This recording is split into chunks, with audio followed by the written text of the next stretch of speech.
You tap the screen and nothing happens, or the phone acts on its own and opens apps by itself. Before you assume it's broken, know that in most cases an unresponsive touchscreen gets fixed in minutes without a repair shop.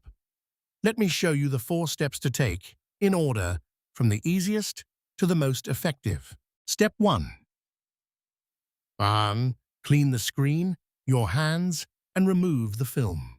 The touchscreen reads your skin, water, dirt, and gloves. Throw it off. First of all, dry your hands well and clean the screen with a soft cloth without harsh liquids.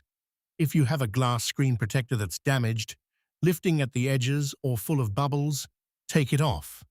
A badly fitted protector is the #1 cause of an unresponsive touchscreen. Also try removing the case in case it presses on the edges of the screen. Step 2. Force restart.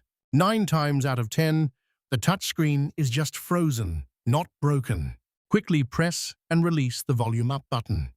Then press and release volume down. Then hold the side button, the one on the right, until the Apple logo appears. It can take up to 20 seconds. A force restart clears whatever froze the screen, and in most cases, the touch comes right back. Step 3. Free up space and update iOS. A full outdated iPhone responds in fits and starts. Go to Settings, General, iPhone Storage, and free up a few gigabytes by deleting apps and videos you don't use. When the memory is full, the touch gets slow and skips your taps.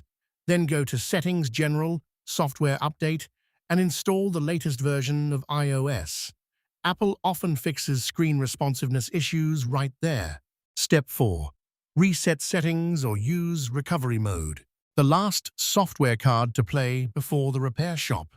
Go to Settings, General, Transfer or Reset, iPhone, Reset, and choose Reset, all settings.